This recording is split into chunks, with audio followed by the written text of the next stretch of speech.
Sila po ay talagang totoo nga nagmamasid, inaaralan ang lahat ng bagay. Ang isang mangingisda, isang fisherman, determinado, at matiyaga. Nakita niyo ba kahit signal ng trip bagyo?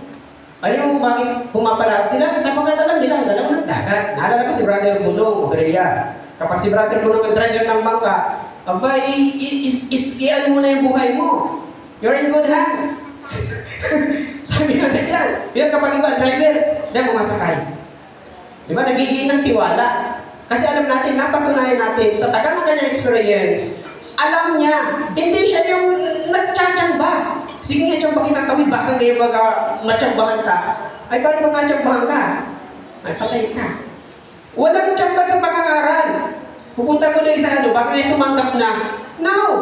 Siguruhin mo sa puso mo na dalhin siya sa Panginoon. Para itong takubwar. Hihilahin natin sila sa kamay ng dyablo, sa kamay ng impluensya ng daigdig. Hilahin mo siya. Yun talaga ang ng puso mo. Talagang, sabi dito, pagtitigaan mo siya. 10 years ko na po siya pinapangaralan. Punuan ko na siya, bahala na siya, ibigay ko na siya isa na nasa iyan. Hindi ganun. Ang iba nga mga kapatid, last 2 minutes ang buhay niya, saka tumatanggap. O ilan ako dito ang ating na-experience. Pastor din yan, diba? Last 2 minutes. Pastor, pagiging ka. O, matanggap na ako sa Panginoon. Tumawag. Noong last minutes na lang kanyang buhay. Ilan na dito ang nabautismuhan sa Trapan? Mga improvise sa bautismuhan. Sapagkat sa lahat ng kanyang natutunan, sa lahat ng kanyang narinig at naunawaan niya sa kanyang buhay. Mga kapatid, ibig sabihin, matiyaga at determinado na madala ang sinuman sa harapan ng Diyos. Ito po ang nature, ugali ng isang nagpapanalo ng kaluluwa sa harapan ng Diyos. Hindi mo yan ay papanalo kung sabi sa Bicol, hugaton ka. Madali kang mawala ng loob. Matagaso ngayon pa yung kaya, paparadjans muna. Yung power mo, yung salita mo may power. Pag naririnig yan, subukan niyo po, subukan niyo. Examine niyo sa inyong mga anak. Sabihan mo anak mo, araw-araw tamad. Ano nangyayari? Nagmamanifest yung sinasabi mo sa kanya. Kasi yun ang naririnig ng utak. Ang sabi ng utak, tamad pala, di, proseso natin ang lahat ng katamaran. Ibibigay mo, iiyaano niya sa kanya. Yun ang i-release niya. Kaya kaingat kayo. May manifestation sa ating mga salita. Mayroong paghubog sa ating mga salita. O tingnan niyo po yung mga asawa niyo kapag tinulak niyo, ang husay ng pagkakagawa mo ngayon. Sa susunod, maghusayan niya. Pero kung pinagawa mo ng lamesa, tarabing iba nga yan, huwag ka nang umasa. Nasusunod pa yan sa ulit. Tarabing ilang nga eh. Pinintas. Sabi ng iba, nagsasabi ng totoo. Totoo nga yung sinabi ko. Pero yung pagsasabi mo, para mawasak siya. Hindi ma-construct siya. Mabuo siya. Pero kaya kung magayunan sa pagkagawa mo. Pero sa sunod, talagang may gagayin pa yan. Iyon mo niya. Baka may nahinig pa si Agong. Yun niya, tabingin. Gusto niya ulitin niya.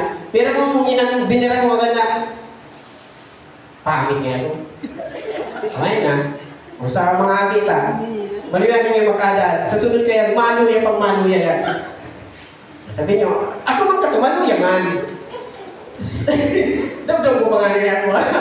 Anak, basta akas ka ba tulong ng ilang ano? Silit niya sa ko. Yan ang pinakamataas na grado ko.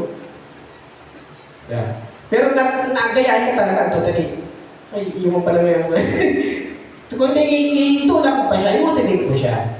Na ang kahinaan, napupunan ng pagtitiyaga at determinasyon. Yung mga gifted na nagparapundo, maiinutan ko yan ka mga determinado at nagtitiyaga.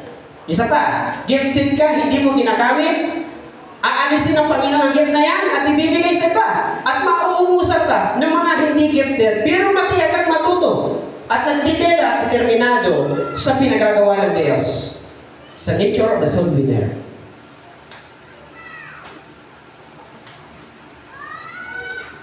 Ito po ang makita natin.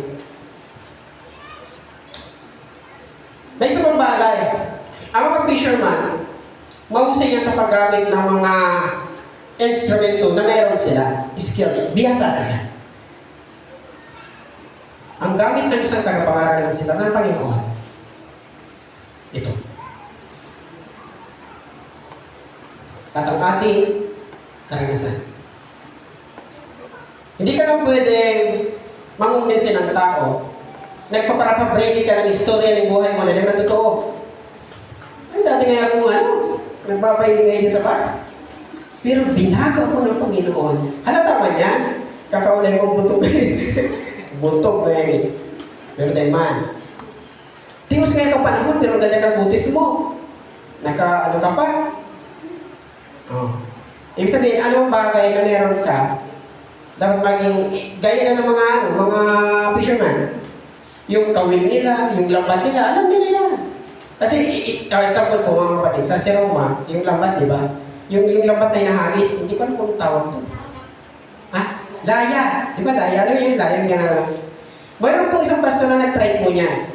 Pag hagis niya, bumalik sa kanya, siya po nasa kuluban, nahuli niya sarili niya. Hindi mo yung basta mapapabuka. Di ba ganun? Pag ginamo. May hati-hati, may partition pa yan. Tatlong partition. May nakalagay dito, may nakalagay dito. Siguro. Ako hindi ko yan alam. Baka matulad din ako nung ba. Ikaw na yung masak mo ba? Yan.